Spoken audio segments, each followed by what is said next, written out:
او نن راغلی ما د باني چیرمن د سی ډي او زویر رحمان غازي صاحب ته پرون بله ورځ چې کومه اهم کاروي شوې وه د هغې په بابت کې چې کوم څه شوي دي څومره تکلیف میلاو شوی دی په څو ورځو کې شوی دی د دې ټول ډیټیل به موږ د زویر رحمان صاحب نه اخلو. السلام علیکم. وعلیکم السلام. زویر رحمان صاحب تاسو ته خو د ټول نه مخکې موږ مبارکباد درکوو چې دومره غټه ایشو وه او دومره غټ پروسس و تاسو سر ته ورسولو. دا کوم پروسس چې شوی دی دا زموږ د ملګرو سره تاسو شیر کړئ. اصل خبره داسې ده چې زه خو لا بار وم دلته کې نه وم، نو دا ماشومان چې کله اوغا شو نو دا ول کراچۍ ته، کراچۍ نه بیا ایران ته لاړو او د ایران نه بیا چې کوم دی نو دوی به ورته بار بار پیسې لېږلې، کله 2 لاکه کله 2.5 لاکه. نو بیا زمونږ د بخڅمین دلی چې ما ته کله خبره وکړه چې یار زمونږ ماشومان اوغا شوي دي، نو ما ته چې انشاءالله دې کې به زه کردار ادا کوم، خو اول به تاسو اپلیکیشن ولیکئ، درخواست به ولیکئ او دا به یې پای کې ورکړئ. نو هغې چې یې پای کې درخواست ورکړو نو په هغې باندې دومره تیزۍ سره کار نه کېدو. نو د هغې نه بعد بیا زه لاړم او ما د اف آی د ډایرکټر صاحب سره او د هغې د نورو ټیم سره ملاقات وکړو. زه هم ملک جمیل صاحب و، نو هغې موږ ته دا ډاډګیرنه راکړه چې انشاءالله موږ په دې باندې کار کوو چې څومره زموږ نه کېږي.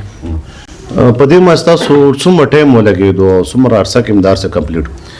ټوټل په دې باندې چې کوم ټایم ولګېدو نو په دې باندې ټوټل 27 نه 28 ورځې زموږ لګېدلې وي، خو په دې کې لکه چې کوم مجرمانو نو هغه نه ټریس کېدو، هغې به اکاونټ نمبر را لېږلې، کله د ګوادر او کله د ګجران والې، کله د کراچۍ. نو بیا موږ د هغې سره داسې ډیل شروع کړو چې دا خو یو خدایي خدمت دی، تاسو دا وکئ. خوږه پسته کې موږ د هغې سره چې کوم دی نو هغه خپل معاملات حل کول شروع کړو. بیا هم پې 15 ورځې ولګېدې.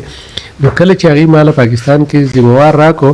نو بیا هغه ذموار ته چې کله زه تلم نو بیا ما د اف آی ټیم سره مشوره وکړه، هغې سره رابطې وکړې چې هغې ما له سړی راکوي. نو موږ به ځو او دا کس په ګرفتارو، د دې کس د ګرفتارۍ نه بعد به بیا موږ انشاءالله باقي مجرمان نیسو. بیا داسې وشوه چې هغې موږ له پېښور کابوتر چوک کې یو ذموار راکړو، نو زه په خپله باندې هغې له لاړم، هغې سره جایزه ولګوله چې آیا دا رښتیا وایي او که دروغ وایي.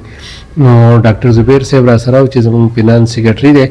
نو موږ لاړو، هغه جایزه هم واخیسته او بیا اف آی والا موږ انفارم کړو، هغې راغلو او په موقع باندې موږ هغه مجرم ونیوه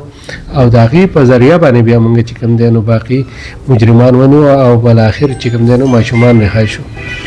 زویر رحمان صاحب دا راته ووایي چې د والدینو ته څه پیغام ورکوئ چې دا د والدینو لحاظ سره؟ والدین ته موږ دا پیغام ورکوو چې د خپلو بچو په هر وخت کې خیال ساتئ او د دوی چې کوم موبایل فون دي نو دا ټوله جنجټ چې څومره جوړېږي دا له دې نه جوړېږي، ځکه چې ماشومانو د هغې سره ایجنټانو سره رابطې کړې وې او هغې بیا کراچۍ ته ماشومان رسېدلي،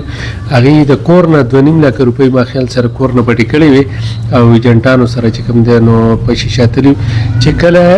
ګرفتار شو هغې اوغاکارانو خپله قبضه کې واخیسته، نو بیا اوغاکارانو د دوی مور او پلار ته ټلیفونونه کول، ویډیوګانې به جوړولې او په هغې به تشدد کوو چې ستاسو ماشومان زموږ سره دي، که به کار نو تاسو پیسې راولېږئ. نو اصل مقصد زموږ دا دی چې والدین دي د خپلو بچو چې کوم دی نو هغه باندې نظرثاني کوي او د هغې چې څومره موبایل فون استعمالوي نو هغه روزمره دی د هغې چیکن کوي او د خپل داسې حالاتو او واقعیاتو نه ځان بچ کوي. دا کار خو ډېر سنجیده کار هم دی، په دې کې تاسو له سټرس یا څه دمکي وغیره خو میلاو شوي نه وي دغه خلکو سایډ نه؟ مجرمان هم موږ ته ډېر زیاتې دمکیانې راکولې او اوس هم دمکیانې راکوي، ایران نه او د افریقې په نمبر باندې ټلیفونونه کوي او موږ د هغې سره اوس هم ډیل کې لګي او کوم چې مرکزي مجرم دی نو زموږ خپل کوشش دا دی چې موږ مرکزي مجرم ته ورسو، کوم چې ایران کې ناست دی نو انشاءالله د اف آی سره زموږ خبرې دي او هغه دې ټایم کې بلیک لیسټ کې دی، پی سی ایل کې د هغې نوم دی، نو انشاءالله ډېر زر دی چې هغه به هم ګرفتار شي. او د دې خلکو نه یې پیسې څه اخیستې وي که نه وي اخیستې؟ د دې ماشومانو د مور او پلار نه 9,60,000 روپۍ اخیستې وي او باقاعده د دوی نه بیا بار بار ډیمانډونه کول. نو موږ چې کله پکې انوالو شو نو د هغې نه بعد چې کوم دی نو مسله حل شو الحمدلله. جی ملګرو، دا زویر رحمان غازي صاحب موږ سره موجود و. د دې نه علاوه د دوه نور هم داسې ډېرې کارنامې شته دي چې هغه یې کړي دي د دنیا په معاشره باندې. اول موږ ورته بیا هم مبارکباد ورکوو چې داسې اهم کاروي وکړه او یو 2 ماشومانان داسې وو چې هغه د مرګ په حساب باندې وو، ځکه چې په دې ملک کې هم نه چې په پاکستان کې یو سړی ورغلی وی ورسره ناست وی، د یو ملک نه د بل ملک خبره وه